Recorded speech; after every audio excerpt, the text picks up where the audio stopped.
lagi sama aku Intan. Di vlog kali ini agak sedikit berbeda dengan vlog-vlog sebelumnya, dimana kali ini aku ingin menceritakan masih tetap di pengalaman aku tentang pengalaman aku di Jerman, program-program dan informasi-informasi tentang ke Jerman, dan juga sedikit kegiatan yang aku lakukan di Jerman dan juga pekerjaan aku di Jerman. Dan kali ini seperti yang aku udah mungkin sebagian dari follower aku udah tahu, mungkin lihat di Facebook atau di Instagram, bahwa setiap minggunya aku akan memberikan sebuah cerita singkat bagaimana aku hidup di Jerman bersama berkenan dengan Tuhan kita. So, jadi aku harap mungkin vlog kali ini bisa bermanfaat untuk teman-teman semua, baik mungkin teman-teman yang sedang di Jerman dan yang akan mau ke Jerman, dimana banyak sekali mungkin pergumulan yang kita kadang tidak mengerti, dan dengan bersama mengikut Tuhan, dengan berjalan bersama Tuhan, kita semakin dikuatkan dalam apapun situasi hidup di Jerman. Baik itu mungkin culture shock, atau kita nggak ikut-ikutan dengan teman-teman. Dan di kali ini di vlog aku akan menceritakan kisahku 12 tahun yang lalu, di mana awal pertama aku datang ke Jerman dengan mengikuti suatu program yang mungkin banyak sudah yang tahu, yaitu program au pair. Nah, aku akan mengulang kembali apa itu program au pair. Di 12 tahun yang lalu, aku melakukan program au pair di Jerman selama 11 bulan. Aku tinggal di sebuah keluarga dan aku membantu keluarga tersebut, atau dikatakan dalam bahasa Inggris itu host family atau Gast family dalam bahasa Jerman, atau keluarga angkat, di mana kita tinggal atau di mana aku tinggal saat itu. So, jadi selama 11 bulan itu aku membantu si mama menjaga anaknya, memasak, menyetrika, dan membantu pekerjaan-pekerjaan lainnya. So, tentu aja di dalam 11 bulan itu ada sesuatu yang terjadi dalam kehidupan aku, baik sosial, kepribadian aku. Tapi puji Tuhan semua terlalui dengan bersama Tuhan. Aku sangat-sangat menikmati 11 bulan di program yang aku ikuti saat itu. So, apa aja sih saat itu pengalaman yang mungkin menyedihkan buat aku, dan mungkin pengalaman ini juga sedang kalian rasakan di Jerman, dan mungkin untuk teman-teman yang sedang saat ini ke Jerman, atau mungkin bahkan mungkin pengalaman aku ini akan bisa kalian alami juga. Jadi kalian mungkin bisa tahu, pernah dengar Kak Intan seperti ini pengalamannya, boleh diikutin kalau menurut kalian baik. Kalau menurut kalian tidak begitu oke, nggak apa-apa juga. Jadi kita setiap manusia, kita boleh ambil positifnya.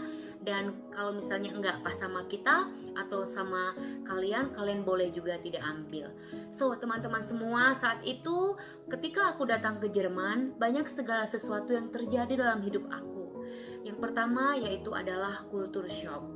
Sebelumnya aku ingin menceritakan kepada kalian bahwa aku dulunya lulusan kependidikan bahasa Jerman dari sebuah universitas di Indonesia, dan aku sempat bekerja.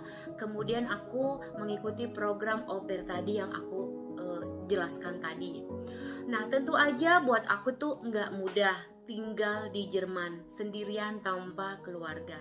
Tetapi bersama Tuhan, semua itu bisa kita atasi. Mungkin teman-teman mungkin mikir ya, kalau di Eropa itu semuanya serba wah, semuanya serba bagus, semuanya serba bebas, sebebas-bebasnya.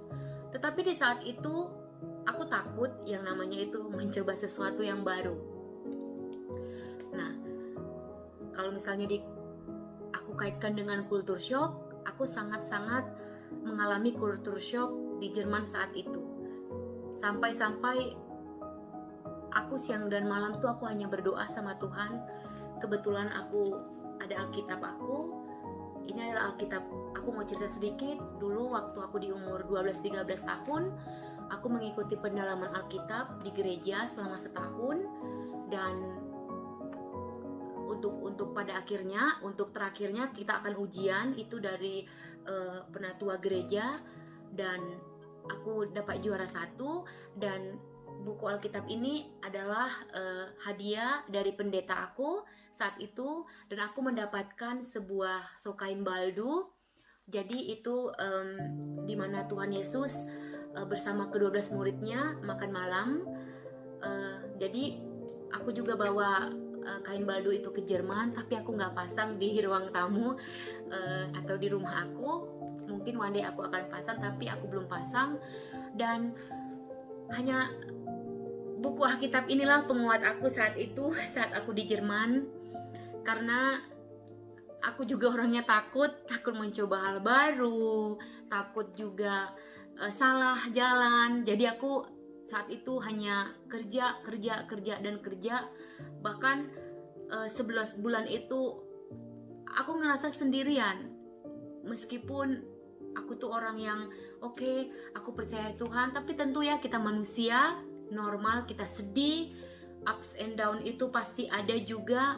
Dan 3 bulan aku pertama kali di Jerman tuh aku cuma nangis, karena aku juga bingung, confused, banyak juga struggle, insecure juga, semuanya itu campur. Tapi aku berdoa sama Tuhan supaya Tuhan kuatin aku, dimana saat itu ada satu nats atau ayat yang sangat-sangat sampai saat ini aku gak akan lupakan. Itu di Roma 12 ayat 12. Jadi aku buka ayat itu. Mungkin kalian juga boleh buka untuk bagi yang Kristiani. Kalau yang gak bagi sekristiani juga gak apa-apa ya. Kepercayaan itu, apapun itu, selalu mendatangkan kebaikan buat aku. Dan gak mungkin ya kepercayaan itu ada yang gak baik. Tapi aku selalu percaya semua kepercayaan itu kalau dituluskan, kalau diikutin, itu semua baik. Itu aku sangat percaya sekali. Kalau ada bilang, oh yang kepercayaan ini gak bagus, yang ini bagus, aku gak percaya. Karena jika kita menekunin kepercayaan itu, mengikuti positif-positifnya, kebaikannya itu, dan kita cerminkan dari kehidupan kita sehari-hari, itu sudah mencerminkan bahwa kepercayaan itu memang baik. Jika memang kita menjadi pribadi yang lebih baik lagi, itu menurut aku. So jadi di Roma 12 ayat 12 ini aku baca, bersukacitalah dalam pengharapan, sabarlah dalam kesesakan, dan bertekunlah dalam doa. Jadi ayat ini adalah ayat pegangan aku sejak sebelum aku ke Indonesia, sebelum aku ke Jerman. Dari saat aku di Indonesia dan ke Jerman, aku selalu pegang ayat ini. Bahkan di pertama kali 3 bulan, aku selalu bertekun dalam doa, aku selalu sabar dalam kesesakan. Maksud aku yang kultur shock, banyak perubahan yang terjadi. Dan aku akan cerita ke kalian, mungkin kalian juga punya kesesakan atau kultur shock seperti aku, yang mana saat itu aku cuma hanya bisa berdoa, dan aku tentu aja tetap bersuka cita. Jadi aku tuh kalau lagi bimbang, aku lagi sedih, lagi sesak, kadang sesak napas ya, aduh apa yang harus kulakukan, aku selalu tunduk berdoa, minta pertolongan Tuhan. Itu yang aku lakukan dulu. Dan aku juga nggak tipe ikut-ikutan dengan teman-teman. Kalau teman-teman kesana, aku takut, seperti aku cerita tadi, aku takut salah jalan. Ya mungkin banyak orang mengatakan, kamu masih muda, you have to try all gitu kan. Kamu harus mencoba semua supaya kamu itu nanti supaya nanti kalau kamu udah tua kamu nggak kayak gitu. Dan aku tuh nggak percaya yang seperti itu. Jadi aku tetap, Tuhan bantu aku ya Tuhan, apa harus aku lakukan. Aku selalu minta sama Tuhan, apakah ini benar, apakah ini emang harus aku lakukan. Dan aku tidak lakukan. Sampailah aku di ke 2 tahun di Jerman, aku melakukan praktek di sebuah rumah sakit, praktek sosial. Dan yang mau aku ceritakan ke kalian adalah, ayo kita semua tetap berpegang kepada Tuhan, bukan kepada manusia. Sebab hanya di dalam Tuhan kita memiliki ketenangan, dan kita gak perlu mencobai sesuatu yang bukan itulah pribadi kita. Dan aku ucapin, kalian yang udah nonton vlog aku ini, kalian tetap jaga kesehatan, dan sampai ketemu di hari Minggu di tema selanjutnya. Thank you so much. God bless.